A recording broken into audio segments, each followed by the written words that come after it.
Informação é que a captação de recursos está diretamente ligada ao processo de sustentabilidade da instituição. A captação de recursos ajuda a garantir a vida dos projetos e a saúde das instituições. A gente não consegue desenvolver projetos sem recursos, sejam eles humanos, financeiros, né? A gente precisa de recursos. E aí a primeira coisa, quando a gente vai pensar a estratégia de captação, a gente precisa ter um olhar para fora, que é um olhar para o cenário externo. E aí o que é isso? É necessário entender o contexto externo às instituições sociais para que haja direcionamento das ações e entendimento das perspectivas reais para o andamento das atividades. Então, nós vamos buscar atualizações sobre contextos políticos, sociais, empresariais, daqui e de fora. Eu falei antes, aqui no Brasil a gente vive uma instabilidade política, econômica e social. Então, a todo momento a gente precisa entender quais são as legislações, quais são as oportunidades, se as empresas estão no momento econômico bom ou ruim, se existe alguma política voltada, né, para o contexto social que a gente vai trabalhar. Então, o tempo inteiro a gente tem que estar atualizando. E não só para o Brasil, mas para fora, né? A gente tem incentivos, recursos financeiros externos que vêm de países como Japão, que eu já falei, Canadá, União Europeia, os países, né, alguns países da Europa, Nova Zelândia. Então, a gente tem algumas possibilidades de captação de recursos fora do Brasil, mas para isso precisamos acompanhar. Por exemplo, nós estamos num momento de instabilidade política internacional, né? Enfim, nós estamos vendo alianças sendo feitas, brigas sendo formadas. Então, qual que é o país que a gente pode buscar como referência de apoio financeiro para instituições nacionais, né, brasileiras? E aí, nesse momento de, né, crise, a gente está vivendo uma crise principalmente de confiança, né, as crises política e econômica que vem acontecendo desde 2008, elas têm trazido também o que o japonês entende como oportunidade. A palavra crise tem dois significados na língua japonesa, que é perigo e oportunidade. Então, tem até algumas reportagens recentes que falam disso, assim, como que alguns nichos, alguns setores têm se favorecido mesmo diante de um cenário de crise. Então, pensar como que dentro da nossa instituição, quais são as principais oportunidades que a gente pode mapear. De repente, a gente vai pegar a planilha financeira, por exemplo, e ver que nos custos administrativos tem itens que a gente pode buscar parceria e não ter que pagar em espécie. Então, é o momento da gente repensar a estrutura, a gestão da instituição para entender como dar sustentação para os projetos, para a instituição e para passar essa etapa que é de instabilidade. Bom, só reforçando, né? Por que é um perigo e uma ameaça? Porque a gente tem uma mudança no foco das políticas sociais, entra governo, sai governo, novas alianças, velhas alianças, tudo impacta, né, nas políticas públicas. A gente tem aqui em Minas Gerais, principalmente, um déficit público muito grande e tem uma crise econômica mundial. Então, é perigo para as instituições que são dependentes exclusivamente de convênios públicos e empresas privadas. Vou falar isso mais no final, mas já antecipo. A empresa que diversifica a sua forma de captação tem mais chances de sobreviver a esse momento, né? Porque se, por um lado, as políticas sociais elas estão... É delicado trabalhar exclusivamente com elas, porque um dia elas existem, outro dia não. A exemplo, né, de uma verba, não é de agora, tem mais ou menos nós estamos em 2018, deve ter sido em 2014, o Ministério da Saúde alterou o valor da verba destinada para os projetos PRONAM e PRONAS, que ajudam instituições que recebem pacientes com câncer e pessoas com necessidades especiais. Bom, e naquele momento, naquele ano, algumas instituições dependiam quase que 100% desse recurso. E quando o Ministério corta o recurso, a distribuição, o valor da distribuição diminui. Então, contar com um cenário, né, contar com o apoio do governo ou das empresas nesse momento, exclusivamente, né, só dessas duas fontes, não é o ideal. Bom, além disso, existe um desconhecimento por parte da sociedade sobre a função social do terceiro setor. O que isso quer dizer? Como que eu vou ajudar o terceiro setor ou projeto social se eu não sei, né, do que se trata? Então, eu vou falar disso nas próximas lâminas, a gente precisa fortalecer o terceiro setor para que ele seja reconhecido pela sociedade civil. Existe um espaço restrito na mídia, principalmente para a difusão de temas sobre a gestão do setor. Então, a gente tem pouca divulgação, publicação até que nem tanto, mas o espaço para democratizar o acesso a essas informações ainda é restrito, né, para que os gestores, né, os profissionais do terceiro setor e da sociedade civil em geral entenda o papel, as oportunidades que o terceiro setor traz, os resultados e as formas de atuação direta com o terceiro setor. E também existe surgimento de fundações mantidas pelo segundo setor. Se antes as empresas destinavam seus recursos, né, quando destinavam para projetos fora das empresas, né, para instituições sociais que estão fora, hoje muitas delas têm as suas próprias fundações. Então o dinheiro vai ser destinado para esses projetos, né, como prioridade. Mas, como eu falei da oportunidade, existe uma crise de confiança no primeiro e segundo setores, o que ajuda a legitimar o terceiro setor nessa engrenagem, né, social. Existe um maior envolvimento pessoal dos indivíduos. Então, é a oportunidade para as instituições que diversificam suas fontes de recursos. Tem um estudo que eu vou mostrar mais para frente que diz que pessoas físicas, que o crescimento de doação das pessoas físicas é uma tendência. Nós vamos falar disso mais para frente. Hoje, no cenário externo ainda, o terceiro setor conta com 20% de doação do potencial de doadores brasileiros. Temos 80% a serem trabalhados. Em 2015, contou com 4% de imposto de renda de pessoa física destinado. 4%. Então, só nesses dois itens já tem uma oportunidade de planejar uma estratégia, de conversar com organizações ligadas à contabilidade, para falar com os clientes que é importante destinar o imposto de renda para instituições do terceiro setor, enfim. Países em crise econômica e política aumentaram o investimento pessoal em ações sociais. Então, os habitantes, né, de países em crise econômica e política como o nosso, o que eu falei mais cedo, eles estão percebendo a necessidade de intervir, mesmo que pontualmente, porque nem governo nem empresa tem condição de cumprir plenamente o seu papel social. E aí as redes sociais, né, hoje temos diversas mídias sociais, redes sociais, elas possibilitam um encontro entre doador e captador ou instituição. Então a gente vê manifestações diversas nas redes sociais, quando acontece, né, para próprios projetos mesmo, é possível inclusive doar via essas plataformas sociais, mas a gente consegue ver resultados em divulgações até caseiras.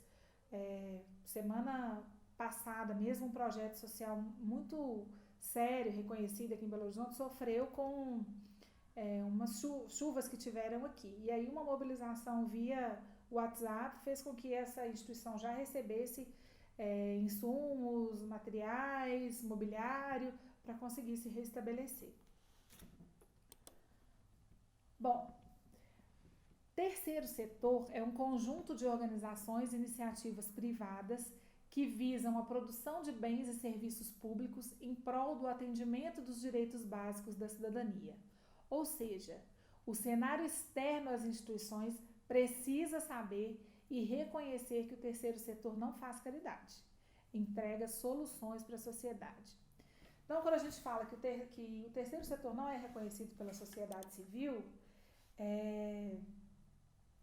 é importante que a nossa fala sobre o nosso setor seja nesse sentido, de que a gente realiza um serviço em prol da sociedade, que a nossa contribuição gera resultados importantes, principalmente com relação a desigualdades sociais e vulnerabilidade social, e assim deve ser entendido, não como uma mera ajuda, né? A gente precisa aprender a dizer sobre a gente mesmo e falar com a devida importância que o nosso trabalho tem.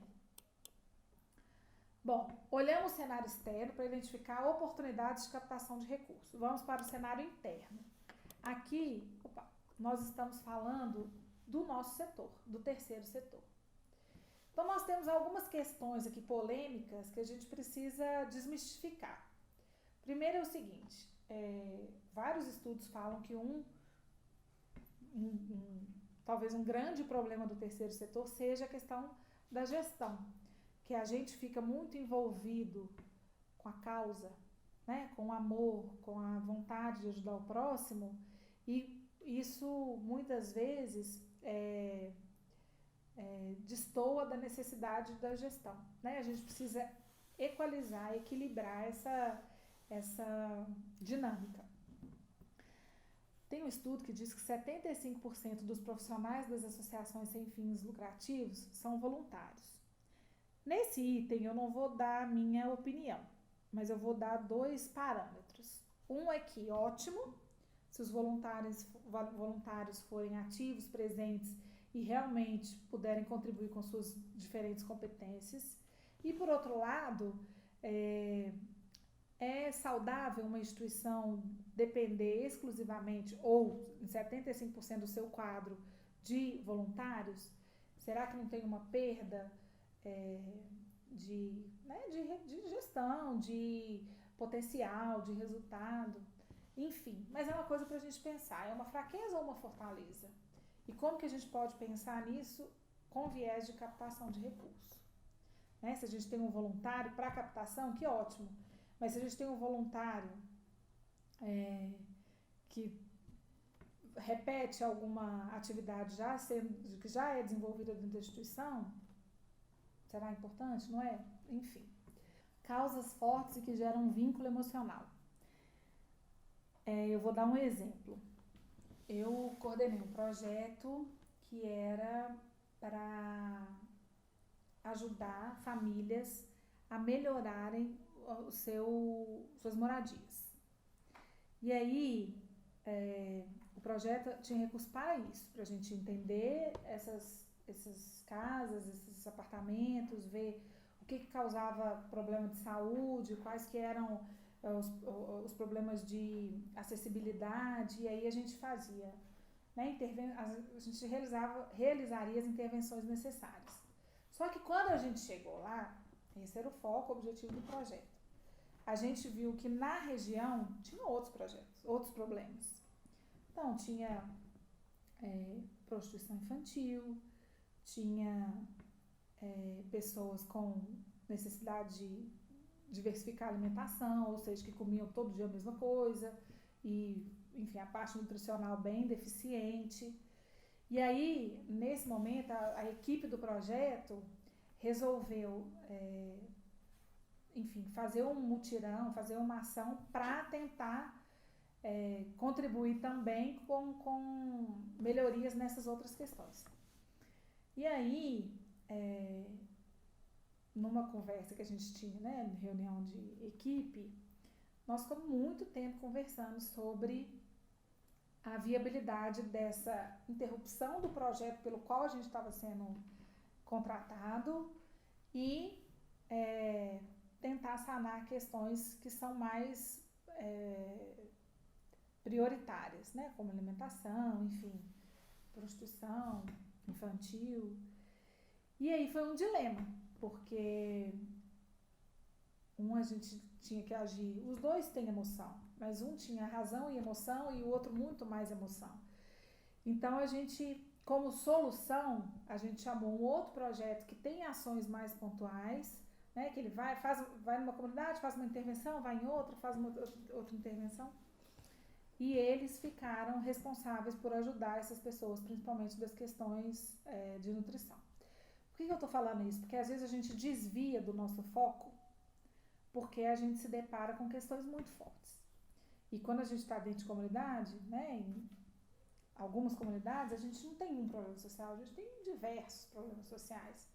E a gente quer ajudar. E que bom que a gente quer ajudar, mas que a gente tenha em mente esse planejamento, né, essa organização, porque senão a gente não cumpre nenhum nem outro. Então fica como provocação se é uma fortaleza ou fraqueza sermos assim. Eu acho, esse eu posso dar pitaco, eu acho que é as duas coisas, que é uma fraqueza e uma fortaleza. E que cabe a nós entender em cada momento, quando a gente está realmente precisando fortalecer alguma situação ou quando a gente está enfraquecendo o nosso objetivo principal. Bom, aí ainda como fraqueza, não, antes era uma provocação, agora como fraqueza, como eu falei dos estudos, né, das bibliografias que estão sendo lançadas sobre gestão no terceiro setor, existe um baixo entendimento de negócio e administração e baixa qualificação e dedicação para a mobilização de recursos. A gente precisa aproveitar, quando a gente fala de intersetorialidade, eu estou extrapolando a intersetorialidade para a gestão de projeto. A intersetorialidade pode nos dar também experiências, exemplos, metodologias que podem nos ajudar.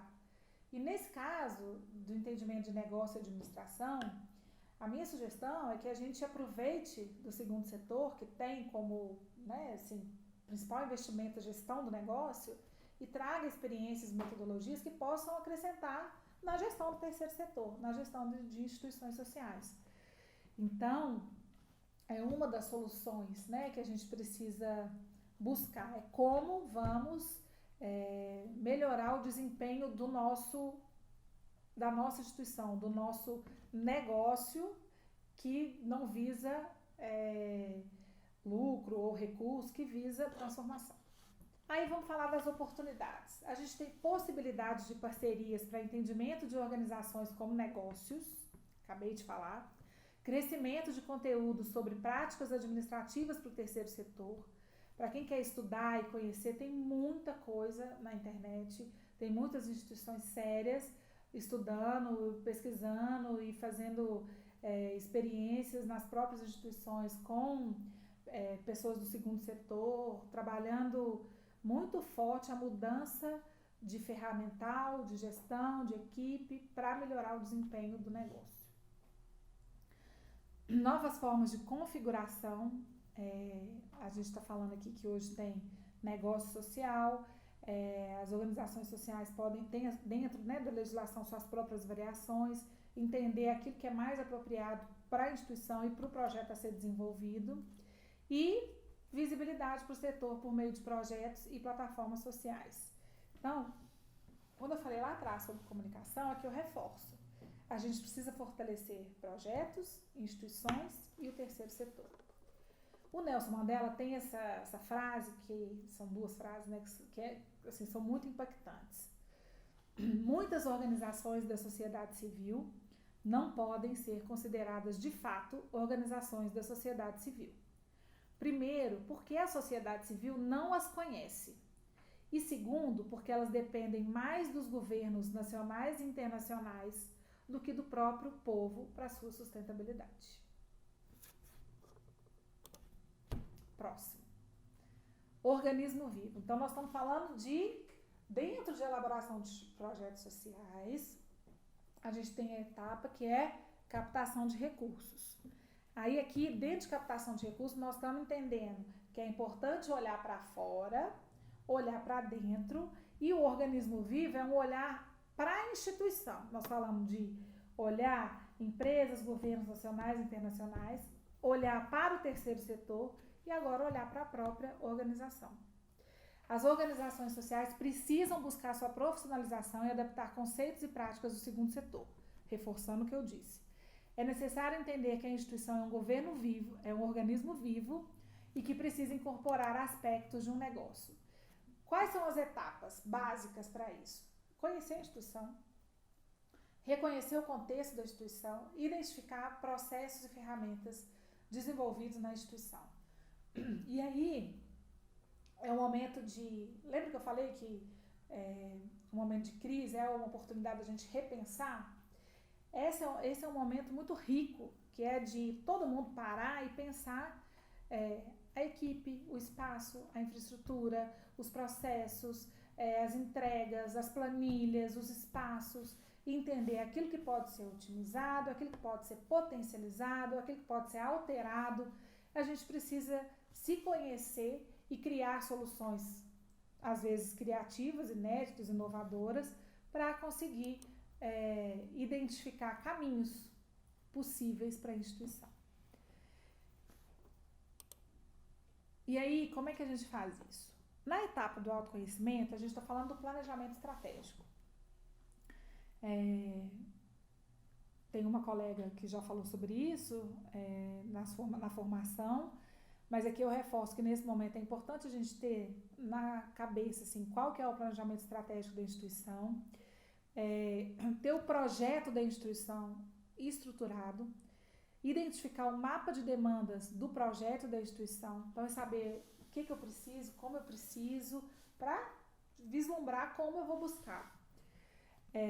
A gente tem que ter reuniões de escuta para entender necessidades, oportunidades e demandas. A gente tem que ter um fluxograma da instituição para entender o que cada um com seu cada qual faz ou pode fazer. Teia de causas e consequências, então o que uma questão pode estar impactando na gestão, ou na execução, ou na elaboração de algum projeto, ou da própria instituição. E o plano de monitoramento e avaliação. Então, quando a gente for fazer essa etapa de sentar todo mundo, vamos conhecer a instituição, vamos perpassar todos esses temas e definir aquilo que pode ser mudado, aquilo que pode ser melhorado e aquilo que pode ser continuado. Reconhecimento do contexto. Aí nós vamos pensar agora, a minha instituição é assim. Como são as outras instituições? Como são as empresas do meu entorno? Quem que eu tenho aqui de possibilidade de intervenção, de parceria, de contato? Então, você vai mapear as instituições sociais que trabalham no mesmo tema que você, ou que estão no mesmo local, ou que trabalham com o mesmo público, mas com atividades diferentes, para tentar otimizar e trazer possibilidades diversas para o público beneficiado. Você pode fazer um mapeamento de empresas locais. Então, e aí eu dou até uma outra dica, que as empresas estão cada vez mais investindo em responsabilidade social, sejam elas pequena, média ou grande empresas.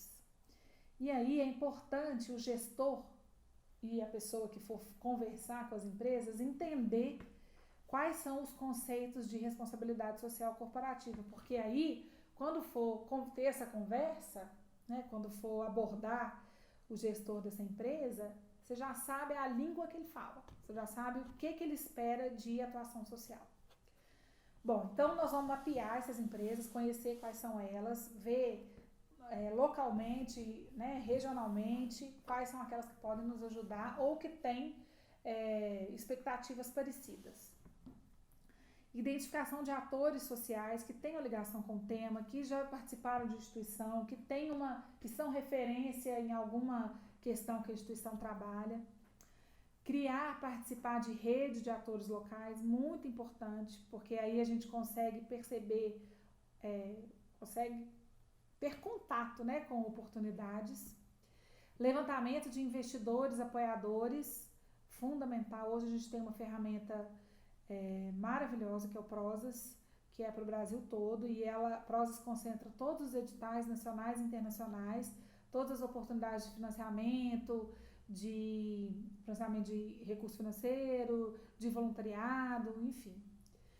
E aí a gente passa para a identificação de processos e ferramentas. A gente tem que ter um plano de gestão e administração. Tomar muito cuidado para o tempo que a gente tem não ficar somente nas causas sociais e pouco na gestão da nossa instituição. Até porque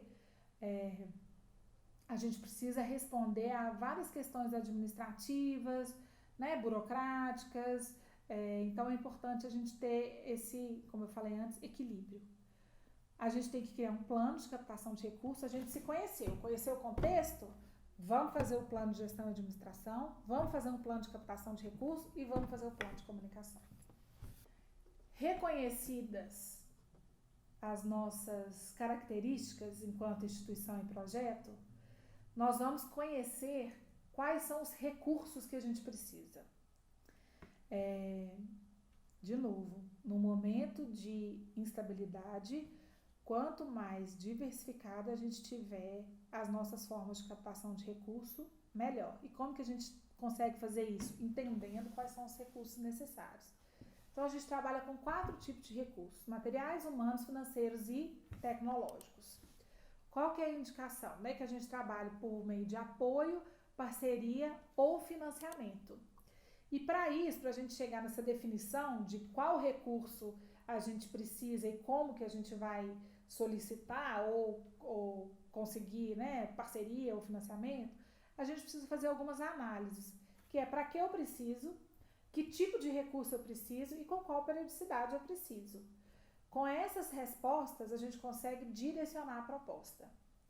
Então, é analisar, sabe a planilha que a gente falou? Analisar aquela planilha toda e para cada item perguntar para que eu preciso, para que esse recurso é recurso humano, é recurso de infraestrutura, enfim. E depois, qual a periodicidade? Tendo em mãos os recursos que a gente precisa e a estratégia de envolvimento, né, dos atores externos, eu tenho uma boa notícia que o cenário, apesar de tudo, é favorável. Porque os setores da sociedade estão se comprometendo com a construção de um mundo melhor. As empresas, as grandes, que já desenvolvem a responsabilidade social, elas não vão deixar de fazer isso. Existe talvez uma adequação, né, da forma de como realizar esse apoio. Mas não é nenhuma tendência, faz parte da estratégia das empresas. Por outro lado, como eu disse anteriormente, as pessoas físicas estão mais preocupadas umas com as outras. Então existe uma tendência de aumento de apoio a projetos e a demandas sociais. Então, antes, aquela instituição que recebia dinheiro exclusivo do governo, de uma empresa, hoje pode pensar de forma estratégica para conseguir recursos de diferentes fontes, que eu vou falar mais para baixo, quais poderiam ser elas. E existe uma descentralização e ampliação do acesso aos recursos. Não dei o exemplo de rede social? Por meio da rede social você consegue captar recurso, por ínfimo que seja, é recurso. Então aqui eu dou 6 públicos passíveis de financiamento, ou de apoio, de parceria, de recursos para as instituições. Primeiro, os indivíduos. O que é a captação de recursos com indivíduos? É a doação direta financeira de materiais feita por pessoas físicas. Aí, esse dado que eu estou falando, mas eu não tinha o número, está aqui. Nos últimos 2 anos, houve um aumento de 70% de doações advindas de pessoas físicas. E ela acontece principalmente através de financiamento coletivo, a gente ainda tem a questão dos boletos nominais, imposto de renda de pessoa física e doação direta. Importante aqui é o que eu já falei também lá atrás, estou reforçando aquilo que é prioritário. Para a sua instituição ser conhecida e reconhecida, comunicação. Precisa existir uma estratégia, um processo, uma ferramenta de comunicação que seja capaz de dizer sobre a sua instituição. Lembrando que somos 400 mil no Brasil. Empresas. As empresas apoiam direta ou indiretamente, por meio de recursos financeiros, materiais, humanos, dentre outros, a projetos ou instituições sociais. Apesar da crise financeira, muitas empresas têm a responsabilidade social como valor. É o que eu falei, está dentro da estratégia do negócio, muda o formato, mas não muda o suporte social. Hoje ele acontece principalmente por leis de incentivo, recursos próprios, tem empresas que disponibilizam editais para apoio por diferentes formas de recurso, não só financeiro, Parceria e voluntariado. Fundações e ONGs. Existem fundações e ONGs, inclusive nacionais, que apoiam outras instituições do terceiro setor. Essas instituições, essas fundações, elas têm como missão dar suporte a projetos de demais organizações. E aí esse suporte acontece via edital, prêmios, concursos e até serviços. Então, ficar atento, de novo, existe uma plataforma feita para isso, que é o Prosas, que apresenta as formas de financiamento disponíveis e quais são as instituições por trás. O governo disponibiliza recursos e incentiva o segundo setor a realizar financiamentos para projetos e instituições, né? Leis de incentivo. Para além disso, existem os fundos, que é o repasse do recurso direto, as emendas institucionais, né, que são dos parlamentares, né, que eles direcionam uma verba para iniciativas sociais. Existem parcerias e conveniamentos, as leis e prêmios, que também existem.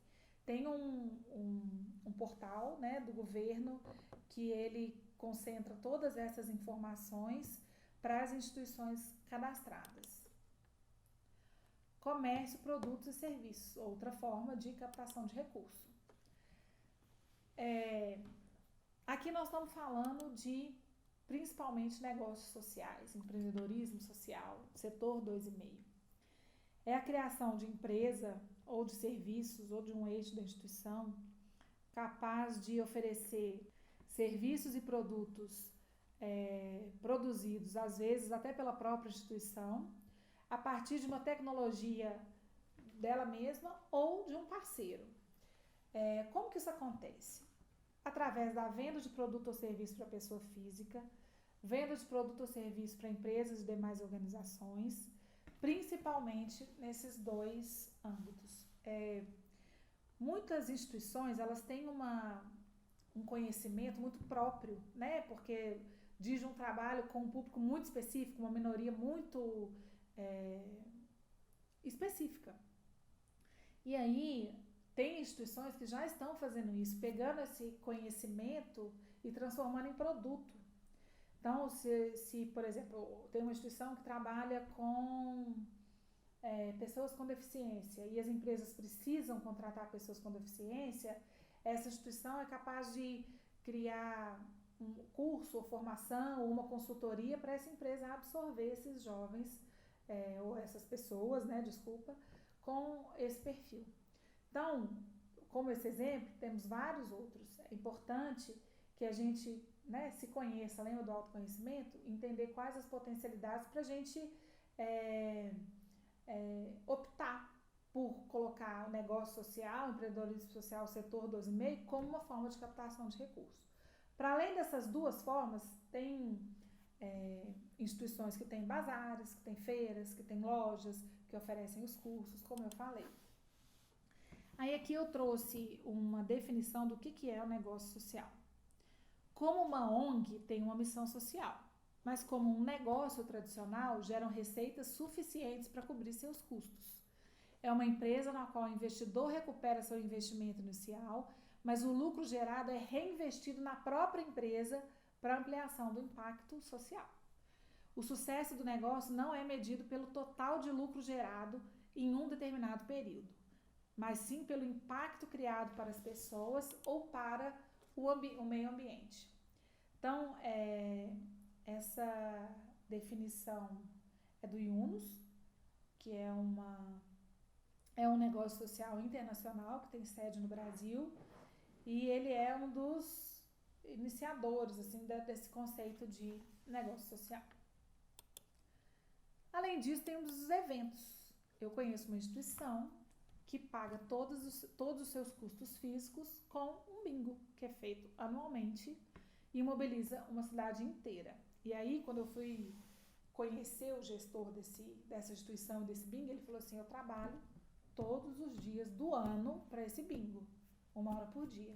Para quando chegar na época do bingo, eu conseguir os resultados que eu planejei no ano anterior. Então, é entender, né, o autoconhecimento, de novo, que é importante, é entender o que vale a pena para a sua instituição. Bom, a captação de recursos via evento é a produção e realização, né, desses eventos que possam movimentar parcerias com outras empresas e gerar recursos financeiros para a instituição. Então, tem instituições que fazem bazares, jantar, almoço, dia do voluntariado, festas temáticas. E aí eu quero dizer a mesma coisa que eu disse da comunicação. Tem 400 mil instituições no Brasil.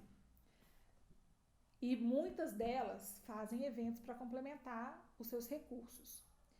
Quais são os eventos que você vai oferecer? Festa junina, eu sempre brinco, no ano passado eu recebi 3 ou 14 convites para festas no mesmo mês. Em qual que eu vou? Em qual instituição que eu vou prestigiar? Então, se a gente puder usar a criatividade para propor, para realizar esses eventos, melhor. A gente sai de uma tendência e cria outra iniciativa. Voluntariado. Gente, é recurso. Capital humano é recurso. O que é? O apoio individual em que a pessoa estabelece o primeiro contato e forma de vínculo com o projeto e instituição para atuação em diferentes campos. Existe o voluntariado corporativo, em que a empresa tem ou um programa, uma ação, uma atividade em que os funcionários dedicam um tempo, né, do seu horário de trabalho para contribuir com ações sociais. Existe a instituição fazendo a seleção de voluntários, então tem instituição que divulga, faz editais, chamados para conseguir voluntários para determinadas atividades. Tem parcerias e pessoas físicas que querem contribuir de alguma forma. O que é importante aqui? Entender qual a necessidade da instituição. Porque tem o voluntário que ele quer participar, mas que de repente a competência dele não condiz com a realidade da instituição, e às vezes a gente absorve esse voluntário e cria mais trabalho para a gente. E tem o voluntário que ele é instável. Então a gente tem que conhecer a instituição para entender o perfil de voluntário que a gente precisa e buscar isso nessas oportunidades. Bom, por último, então vamos recapitular. Nós falamos que a gente precisa elaborar um projeto para que depois a gente faça a captação. Então, dentro da elaboração, a gente fez um diagnóstico, a gente definiu os objetivos, a gente estreitou a expectativa, a gente formatou e implantou um projeto, a gente fez o acompanhamento de indicadores e a gente está na etapa de sustentação. A sustentação tem a ver com comunicação, tem a ver com captação de recursos e tem a ver com perpetuação versus finalização do projeto. O que é isso? Projeto social tem fim? Projeto social acaba? Depende. Depende do tipo de projeto, depende da demanda da comunidade, depende da forma como ele foi criado, depende da intersetorialidade, mas a gente tem que ter um caminho, né? Assim, uma noção de qual que seria o perfil do meu projeto. A gente tem algumas variáveis, né? Primeira, depois de um tempo, a gente avalia os resultados do projeto e define pelo término do mesmo. Então, a gente entende se houve impacto, se não houve, se se os próprios resultados nos direcionam para outra realidade naquela mesma comunidade, para outra atuação social, e aquele projeto inicial finaliza, a gente vai para um outro momento, para um outro projeto, e aí ele termina. A outra variável é a apropriação do projeto pelos próprios beneficiados. Então, essa é uma realidade muito comum, que o projeto capacita, né, envolve a comunidade a ponto que ela mesma pode desenvolvê-lo no futuro. Né? E a última variável é que o projeto influencie políticas públicas, que é mais raro, mais difícil, mas que é, né, o projeto que está lá na realidade, vivendo aquela demanda, com insumos, informações, recursos, enfim, que pode influenciar a definição de políticas públicas. Bom, então eu deixo aqui, depois desse monte de informações sobre a elaboração do projeto, algumas dicas para se destacar no momento da sustentação, né, da comunicação, da captação, que são: é importante apresentar um projeto que valorize o desenvolvimento e empoderamento do indivíduo. Nós estamos falando de transformação. E para haver transformação, a gente precisa da participação do indivíduo. Então, que a gente crie alternativas e atividades para que ele possa ser o protagonista. Apresentar resultados claros de projetos anteriores. Quando você for falar da sua instituição, do seu projeto, que seja um projeto inicial, fale das suas iniciativas, das suas formações, das suas histórias, do seu histórico, e apresente um projeto inovador, inclusive no formato. Como eu contei há pouco, né, a gente recebia 10, 9 anos atrás, projetos impressos, todos iguais, em A4, landscape, espiral, e aí era aquele calhamaço e tal. E um dia chegou um origami. Um projeto social foi escrito num origami. Eu nem lembro se o projeto foi aprovado ou não, mas eu nunca esqueci. Apresentar projeto que destaque as formas de sustentabilidade da instituição e do projeto, que isso seja presente em todo o discurso, né, que for apresentado. É um projeto que visa a continuidade, que é um projeto que busca mais atores, que busca parcerias e que pensa o futuro a médio e longo prazo. E humanizar a apresentação do projeto através de histórias. Existe um termo na comunicação que é storytelling, que é você contar uma história ao invés de informar uma realidade. Então, quando eu vou falar do jovem que precisa de formação, que eu pegue esse jovem e coloque ele como protagonista da minha apresentação. Ele que vai falar o que ele sofre, como ele sofre, onde ele sofre, por que ele sofre, quem está por trás dessa situação social. E isso cria um elo diferente com o avaliador, com a pessoa que for conhecer o seu projeto. Eu queria agradecer a oportunidade. Eu tenho alguns vídeos que eu vou complementar esse conteúdo e me coloco à disposição porque é um conteúdo denso, é um conteúdo que requer estudo e eu tenho muitas ferramentas e muitas bibliografias para contribuir com esse estudo de vocês. Então eu deixo vocês com o vídeo. Muito obrigada.